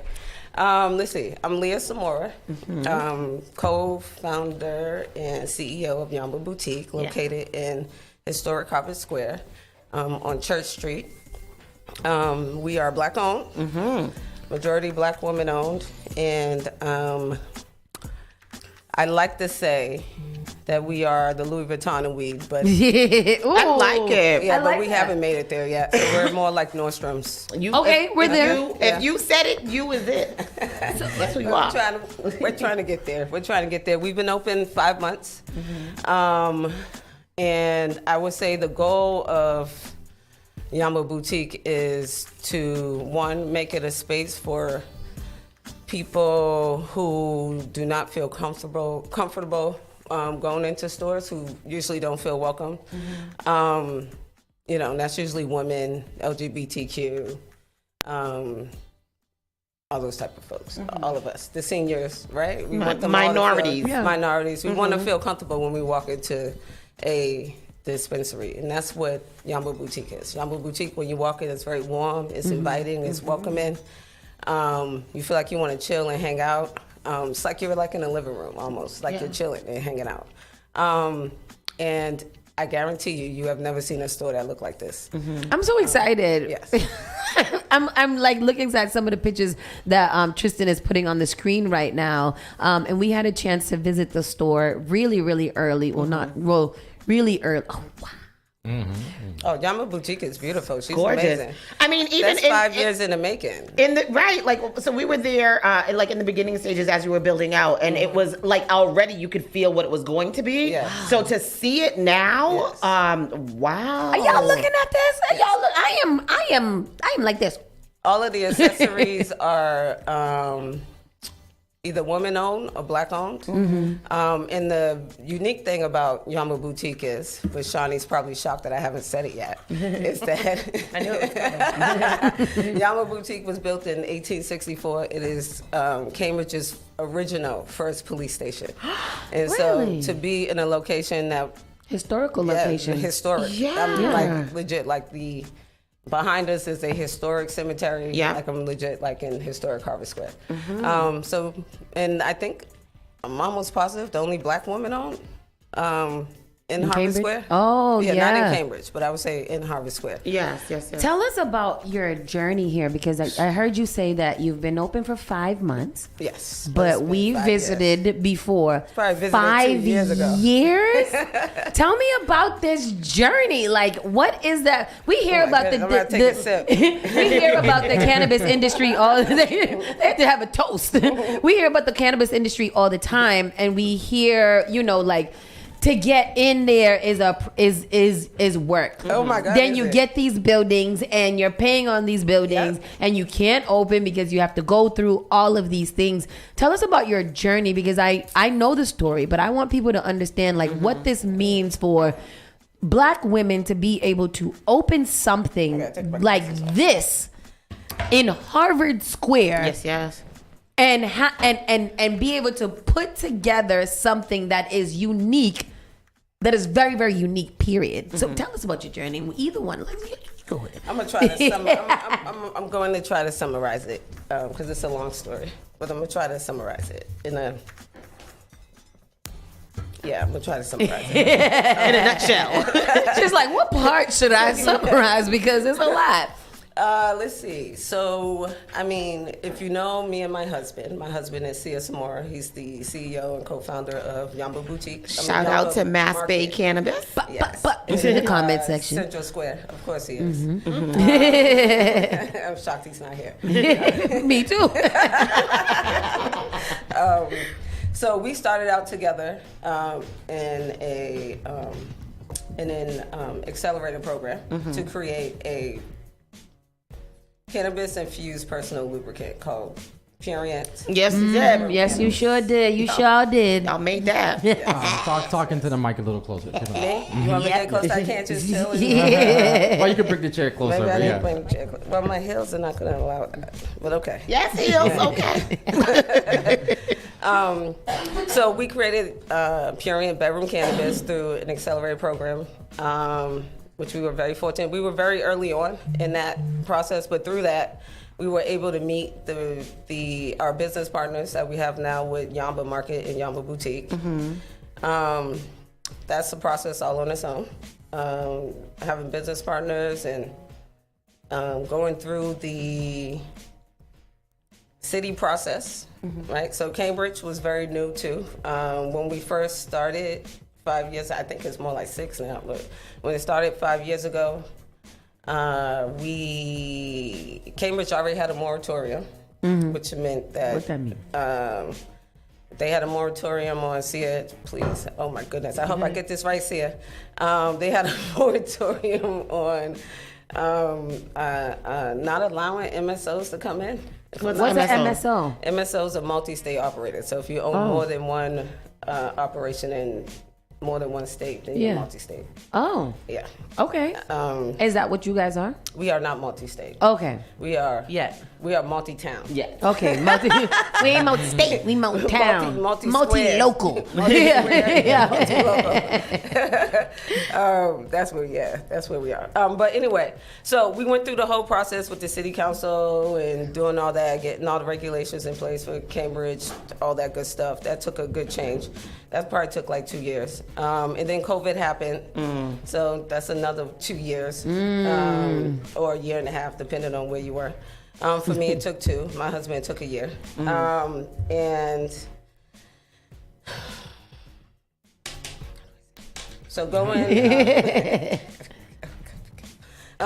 into so towards the end, I think is where it got more difficult, was towards the end, right? Because money starts to dry out, right? Because it's been so long, still looking for investors. And so at the end of the day, that was really what it boiled down to, why it took me longer than it was supposed to take me, was because, clearly, I'm gonna say it was because of funding. And that's true. And that's something that we all deal with. Especially as Black women. Yeah, especially as Black women.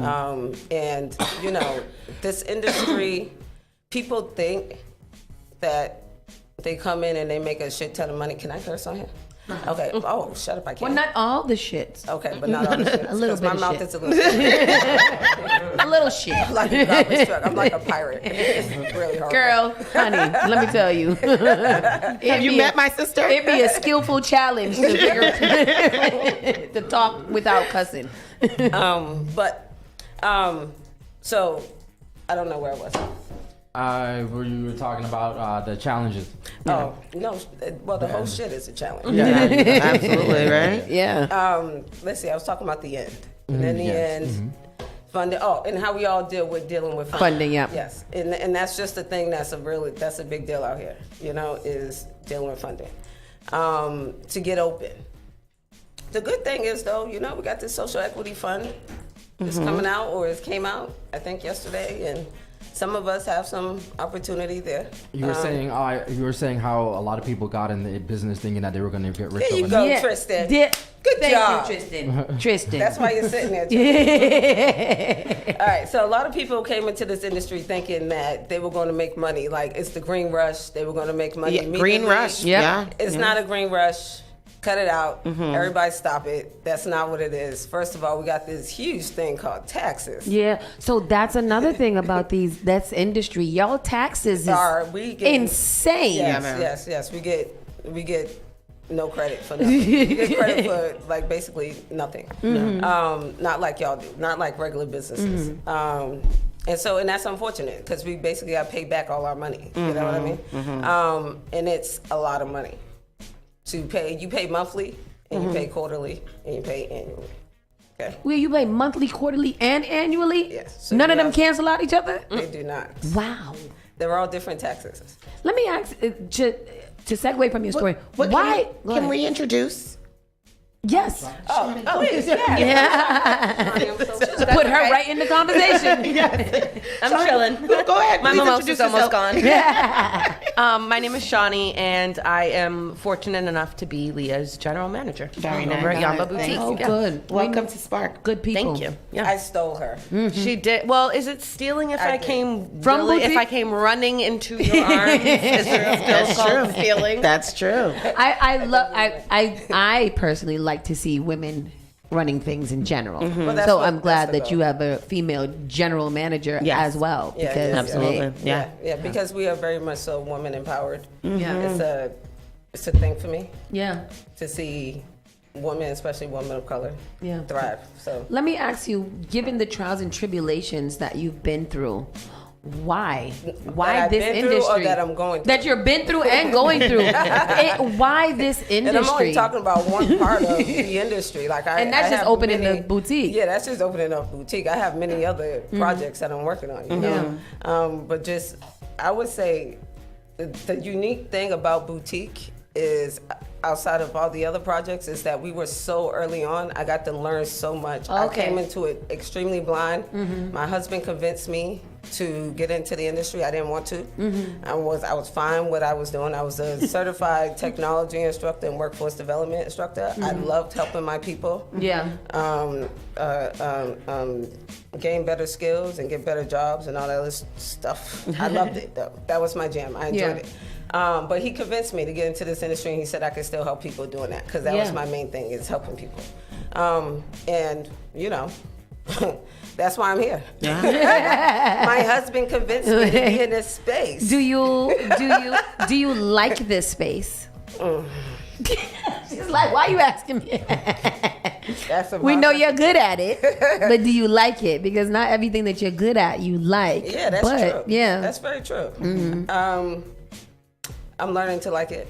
Okay. The thing is, I've been through so much. Yeah. That you haven't had a really chance to enjoy it. I'm just waiting for that moment where I can say yes. I finally fucking did it. Yeah. You know? Like, oh my God. And I'm watching you and I'm listening to you and I'm feeling everything you're saying. I don't know anything about the cannabis industry other than I like it to smoke it. Don't we all? But you know, like here, listening to you kind of not, I wouldn't say struggle through the story, but really kind of remember all of the trauma that you've probably been through. You know, the resilience that Black women have to see things through because they said they're going to see it through is remarkable. And that's something that I very much admire and am inspired by you, because we're able to, like, as a business owner, I'm able to hear your stories, and I'm like, shit, I would have been gave up. I would have been let that alone. There are times where you're like, fuck this shit. That speaks to like she said, your resilience, and then also your power of endurance, right? And how Black women have to show up all the time. We got to do it. It has to get done. Yeah, it has to get done. And that's so beautiful. And then when you look around and look at what you've created. Boutique is amazing. Exactly. So that in and of itself, going I call in it there, she, you guys. She's a she. That absolutely going in there in the morning and just turning on the lights, and the lights light up onto what you your thing that you finally have. You know what I mean? That's amazing. I can relate to that in a lot of it. So kudos to you. Shout out, great. Leah, we are in your corner. You know that. Yes. And Shawnee, thank you so much for being here to support our girl. Yeah. No, I love you guys. I love you guys. But just understand, everybody out there that's like, even those of us that are not open yet, because I still have some things that are not open. It's not always what it cracks up to be. Yeah. Right. So, you have to fight the MSOs with their prices and all that other stuff. You know what I mean? People think that just because it's a low price that is good weed. And I'm telling you right now that it's not. I've been there, done that. It's not. They got the lowest tax and all that rest of that crap. And so if that's what you want to buy and that's how you feel about your weed, then that's where you go purchase. But if you really value what you purchase, and if you really like, smoking good weed, then you go to those type of places. Like I said, I'm the Nordstroms right now of weed, right, and trying to be Louis Vuitton. For someone like me who is not necessarily like a smoker, but I like to indulge every now and then, I want a little boutique feel when I'm going to buy my thing. I don't want to feel like I'm going into the dark space to go wherever. But Yamba has always been one of my favorite places. It's a whole vibe, and now Yamba Boutique. Sorry, Yamba. Because it feels like I'm doing something fancy. So onto that though, have you seen the display window? You said you created this space for people like women, LGBTQ, people who have a hard time. I feel like it's a good feminine energy in there. Oh yeah, absolutely. Why did you take that direction instead of, opening a dispensary and, whatever? Why this premium status? Why this Nordstrom, Louis Vuitton type of brand? For the people who have not met you, tell them, I want you to really kind of explain, what the user experience is walking into Yamba. Because when just looking at the pictures, I'm like, ooh, I feel expensive. And I want you to feel expensive. You see that custom suits and that display window? Those are custom trunks too. Just saying. Yes, but I actually want Shawnee to answer that question. Go ahead, Shawnee. Because it's very different for me. I'm too close to it. Well, I think it's not for nothing we're in Harvard Square. Yes, exactly. So people automatically expect, a different level. A higher quality, yeah. So, but also it actually is to the point now where it is annoying. Every single customer that comes through that door is like, oh my God, I've never seen such a beautiful store. And it's like, I know. I'm here every day. I get it. But I think just creating that space that you are like walking into someone's living room. You want to sit down and smoke a joint while you're there. And it's not that medical feeling of the stark white walls with the bright lights and the security guards. And it's just like... It's just a matter of fact. And actually, just yesterday, someone was like, I like how discreet this is. And she shoved her little pre-rolls in her purse and left like she was just shopping, for clothing or whatever. So I think it gives different things to different people. Some people like how discreet it is. Some people like how comfortable it is. I'm grateful that I can go in there and it's not... I worked at a MSO and it was bright lights all day. Hard floors, white walls. No, we have Moroccan. Very institutional. Yes, exactly. So it's a breath of fresh air, and we're in Harvard Square, so it's exactly what I expect a Harvard Square dispensary to look like, in my opinion. I love that, and I want people to really understand that, you get a different experience. It's not like there's obviously now 4,000 dispensaries everywhere, and they're all the same thing. You get in there, you either like it or you love it. This one, I feel like you're forced to love it. Like I go in there and I'm like, damn, it's all the way to Harvard Square. I got to come all the way back here to get my experience, but I would want to travel to Harvard Square to do that. Well, and it's a memory memorable thing. Yeah. You know, it's like, I don't remember what dispensary I went to Exact- last week. I don't know. The week Yes. was all right. I could have got it anywhere. Mhm. So it's definitely creating a memory for people when they come in, and they do feel that, you know, sophistication. So you mentioned come in and sit down and smoke a joint. Is that something that you can do? No. Okay. Absolutely not. I wanted to point that As out. much make as that you clear. want to. As welcoming as it is. Right. Take right. it outside. Okay. And then, like, we need that. We need places for consumption. We need lounges. And I'm sure that, you know, like, I don't even got to tell you that. You already know. Already know. So that's awesome. And it is a beautiful space. If anybody out there, if you have a chance, even if you're not passing through Harvard Square, go and see Yamba Boutique. Go and experience Yamba Boutique, not just see it. It's beautiful. And I can't wait till we go back because, like I said, when we went, it was under construction. So now, We wasn't there yet. Now, when you come in and turn on the lights, I might be sitting in there. And there's parking. There is parking. Mm-hmm. There is parking. Yes. There's parking. There's parking. Yes. Yeah. There's Harvard Square parking. But that's what, there is Harvard Square parking. You guys have been in Harvard Square. You know how parking goes. But there are But ways. as far as like being like very accessible by public transportation, it's sick. We have access to almost every train and bus that comes through Harvard Square. So You are also only a few of Black women that are in the industry kind of leading the way. How does that feel and what's that pressure like? Not only are you running the store and you have a business to run, but you're also looked at as a leader in the cannabis industry. What is that like? you know. Well, one, you know, it's hard to look at myself that way, right? Yeah. Because I want to be part of like a whole, you know. So that's kind of hard, you know, and it's I have a hard time talking about myself. It's a hard thing. This is interviewing, honey. I understand. It's time to pop your shit. I don't know how to do that. Yes, but yes, here's a you do. gem. I'm gonna do it right now. I'm gonna do it. Okay, here's a gem. Go look at our recipes on Yamba Boutique. Okay, because we have some great recipes. Yeah. All right. Yeah, I'm on looking our right now. website. So being one of the first Black women, right, in this space, I would say for me, it's been very difficult because I feel like we have to bow down sometimes to the men in this industry because there's so many, and they dominate in so many areas. And Tristan, you asking me to move up? No. Okay. And they dominate in so many. He is asking me to move up Without asking. Sorry, I get so comfortable and lax.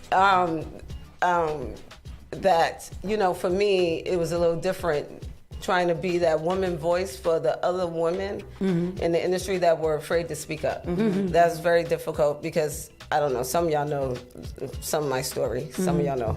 I'm not going to get into that. But if you know, you know.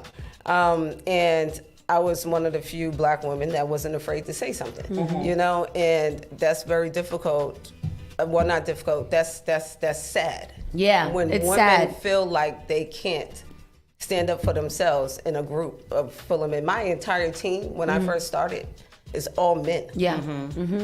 Okay, all men. You think I give a shit? Like, you're not gonna, whatever, just because I'm in front of a group, I'm not gonna bow down. You know what I mean? Like, that's just not what it is. I didn't come from that type. I come from a technology background. That's also male dominated. Very male dominated, You know what yeah. I mean? So, dealing with this, and it was mostly white men, you know? Now I'm dealing with hating ass Black men, which is sad. Say that.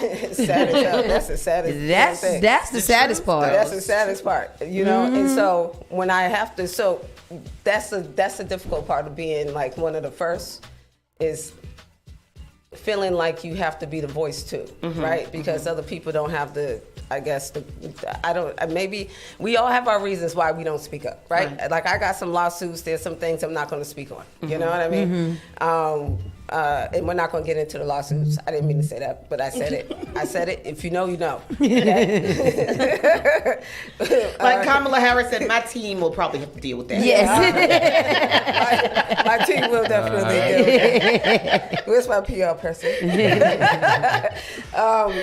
But It's that whole thing. Yeah. You know what I mean? Yeah. And that's the most difficult part, I think. And not being able to enjoy it as much as everybody else can because Right. you're constantly fighting. Right. You know, you're always fighting. You're constantly fighting men at the same. That's the worst part. And when it's black men, it hurts even more. Right. You know, because you want them to Absolutely. be by your side. It's like, dude, what if I was your sister, your auntie, Your mother. mama, you know, your daughter, Yeah. your whoever, Yeah. female that you have, your cousin, whoever. Right. You know, like, Right. would you treat that person like that if they was trying to do something? You Mhm. wouldn't. Yeah. You know what I mean? Yeah. And so I wouldn't treat a black man like that. It's Well, not just what I do. Don't even. That's a whole nother conversation. Yeah. Don't get me started. I've been drinking mimosa. That's a whole nother conversation. I'll come back for that. Okay, as the general manager, the same kind of question too. I know that you're dealing with a lot of male dominance too, and not all the time can she be there. So that's why you're there. How is it for you dealing with it? That's why I hired her. So I think that at a store level, it's a little different. Mhm. You know what I mean? It's like, there's no option. If I say something, it's what's going to happen. This is what our You know, it is yeah. what it is. I think that Leah's battle on a larger scale, being able to create a space for me Yeah. to be able to do my job Yeah. has been where the real turmoil is. But for me, it's like I walk in there and, you know, if I say no returns, no returns. Yeah. I You am know, the if I, so it's a different thing for me. Also, we've put together an amazing team. The team of people we have, they're so knowledgeable. They're willing to do the work. They want to be there. Yeah. So I don't have those same struggles that Leah has. Yeah, but also, speaking of the team, though, one thing that I pride myself in is that 90% of our staff have never worked in the industry. It's true. Really? And that is, you know, like I said, I have a workforce development background, you Mhm. know, so I'm always trying to, that's my passion. Mhm. So I'm always trying to help people gain new skills, you know, and so that's very, like, Well, and to be able to say that you work in the cannabis industry, it's a regulated industry. It opens doors and people for make more money. non-cannabis. People make more money in the cannabis industry. Yep, retail And- in cannabis is not retail in the retail world. No, it's not. And you have more room to grow. Okay. You know, Mm-hmm. you get promoted much easier at a startup than Which you would say you at don't an need no MSO. experience. This Yes. is that. Yes. I want everybody. I'm glad you said that. That's how I know that that's my sister because I was like, y'all need a receptionist. What do y'all need? 'Cause I would leave But also- right after this show. I'll be right there. Not for nothing, one of our employees doesn't even consume. Yeah. Oh, wow. She And doesn't even never- consume. and never worked she's in the probably industry. and never worked in the industry and has become one of the more knowledgeable Yeah, bud because tenders. she trained herself. She learned on her Yeah, own. she learned you know? on her own. Wow. She sits and when she's at the hostess desk, Yep. she's training herself. So, Love so it. very proud of her. for That's that. awesome. and it's such a new industry as well. So it's like you can be like, oh, I've got 4 years experience. That's a big deal. That's like, in this oh, I've industry. got It's like- all this experience. Yeah, exactly. You got a degree. Yeah, exactly. I'm a professional. So that's pretty cool as well. But I definitely don't deal with the same trials and tribulations. You know, it's like I'm running a business. Yeah. Leah fought the fight so Yeah. that I could. How did you Thanks, get into Leah. the industry? Leah ran so you could walk. Yeah. What was that? Leah walks so she can run. No, Yes. yeah, okay, Exactly. How did you get into this industry? I actually got into the industry because I wanted to learn it because I was planning on opening a dispensary in New York. Oh, okay. Which we ended up not doing. We switched to a brand called Stash Queens. Okay. Stash Queen. I love that. But we're doing that in New York, but I just wanted to learn from the inside out. None of us had worked in cannabis. Most of us consumed. Yeah. So I started in a grow facility as an inventory coordinator, that was an MSO, went to another MSO, and now I'm lucky enough to be at home. Yamba Boutique. Yeah. So nice. It's like such a breath of fresh air. And just really quick, like I had Shawnee, I think, on hold for like 2 years. Like, Wow. was it 2 years? Like, About, it was just about about. 2 years. Yeah. I met her and I was like, I'm telling you, it's gonna open. Yeah. You know, and Yeah. every once in a while I would check in, I'm like, I'm telling you, it's Yeah. gonna open. Yeah. You know, and finally it was that one day I was like, all right, they're forcing me to, I gotta hire you now. Okay. And it was worth the wait, right? It's time. Absolutely. It was worth the wait. Absolutely. That's awesome. Yeah, I think Yamba Boutique definitely worth the wait in so many ways for so many people. Not only you and you, Leah, but also for us. Yeah. Who have been waiting I love it. for something like that. and Speaking needing of something us, like that. y'all brought I see some bags over there. I know because we're We like we're to show approaching the people- end we like of to show our the people what's in time. them bags. That's Yeah. This was such Like a good gifts. time. Shut up. And usually we don't have one glass even of we it. don't even go over, but today we've been like talking because he's our friend. Oh my god, look at the packaging. See, this is how you guys could tell immediately that Quality. this is a quality brand. That's what I'm talking about. Look at the packaging. Have you Look been at that. to Louis Vuitton? Hello. I'm gonna bring my lunch to work. Just in time for Saucy's birthday yesterday. Yes, exactly. Happy birthday to me. Why didn't nobody tell me that? Girl, that bag would have been big. It's not too late. Let's see what we have in here. We have. I don't even know. Shawnee put that back together. We have some hand sanitizer. That's always good. That's CBD infused hand sanitizer. Oh, so my hands are gonna be high. Let me stop. I think I have a couple of these. These are rolling papers, and I just want you guys again.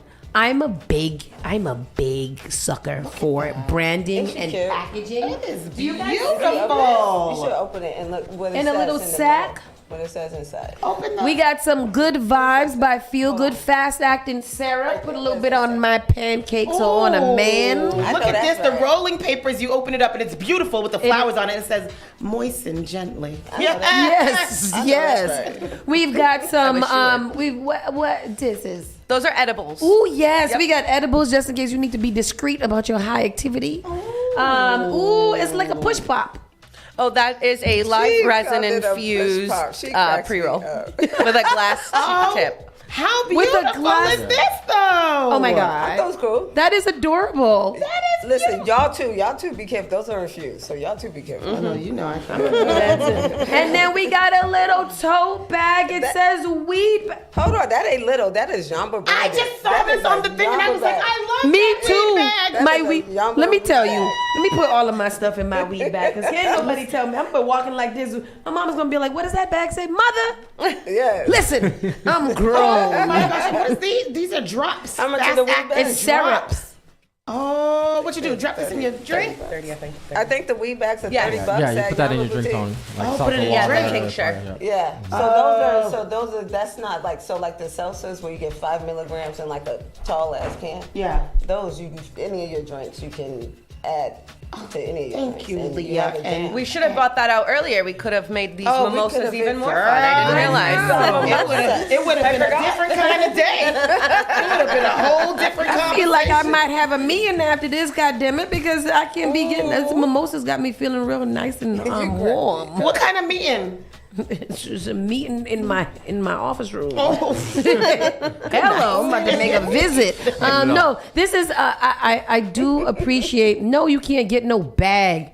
Our neighbor downstairs. Shout out to Finn's Fusion, Finn's Fusion is opening very soon. Finn doesn't understand that besides Yamba Boutique, this is the other business that I am so amped to open. Is this a seafood spot? Is it? It's downstairs. It's breakfast. Oh, breakfast. Yes, Breakfast that's my and- favorite. yeah. Caribbean and Hold on, we're about to American. have another breakfast spot? Yes, Caribbean infused and Hold on, American. are they going to serve alcohol? They're getting a liquor license? I hope I sent him Go the talk to Mayor application. Wu. I sent him the application. Finn, I hope that you have filled out your application. Finn, I you hope better have filled out that application. Exactly, because the s'mores are coming. we will put two tables down there, They gonna have 2 chairs. 2 chairs and 2 tables. Look at a bar. Look, it's just a little high top bar thing. Yeah, You know what I mean? Easy, Finn. Easy. Sorry, no alcohol. Not yet. No, Not yet. Not yet. Okay. Yes. all Not right. yet. Does that automatically make it a BYOB situation? Hey. Or you can go downstairs, get your breakfast, and BYOB, be up here. BYOB, On the back. On the back porch. BYOB. On the back. No, but this is dope. Thank you guys for the gifts. And then thank you guys just for your friendship and just kind of leadership and inspiration and motivation to kind of proceed on. And for your support. And for your support. Yeah. One of Yamba our earliest Boutique supporters. is located where? 31 Church Street in Cambridge. Yep, it's up on the Cambridge screen. Square by Harvard Square. Not by. We are located directly Inside. inside Smack the historic Harvard Square. Right Yes. by the Harvard. You see Harvard Yard, you see me. See Harvard. Park the car at Harvard Yard by Yamba Boutique. This is literally the Harvard Yard that you guys talk about all the time. Is I'm where right Yamba there. is. Yeah, come see me. I'm right there at the Harvard Yard. Which brings to the closing point. Like literally, Harvard Square is a historical landmark in general. People go there when they come to Boston from everywhere just to trust me. see Yeah, I it. know. So imagine really having a high class dispensary at your services. When you go on these tours, you stop in there, you get a weed bag, you fill it up with your weed, and then you leave, because it's legal here in Massachusetts. Harvard Square is lit, and that's where you guys should be, at Yamba Boutique. Absolutely. Oh, I'm excited. so excited. I'm excited. And before we go, congratulations. Yes. Because we know that it's been a long ass time. Yeah. So super congratulations. I'm so excited and proud of you guys. Because too. sitting through it like halfway with you guys, I think when we came along and hearing the stories, to know that you're finally open, absolutely phenomenal. I'm so happy. Yeah. So happy. Thank you guys. And drunk.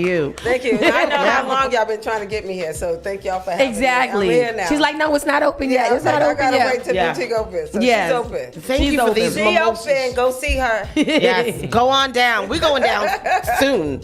Tomorrow. We have come to the end of the show, so we haven't gotten into any entertainment news, but Bobby Steels is up next, so stick around for that. He does bring entertainment, topics of discussion, lots of music. It's gonna be great, so that's where you guys can stay here from 11 to 1. Bobby Steels here on Spark FM Online. We'll see you guys tomorrow. We are going to hang out with our friends because we got a lot of goodies to get through. Yamba Boutique, Spark FM Online. We outside. We'll see you guys tomorrow. Bye-bye. Bye. You're listening to Saucy and Friends in the Morning with Miss Hot Sauce, Miss Tony, and Rockstone Triz. You are enjoying the miracle of radio. New England's #1 urban Caribbean music. Radio. Spark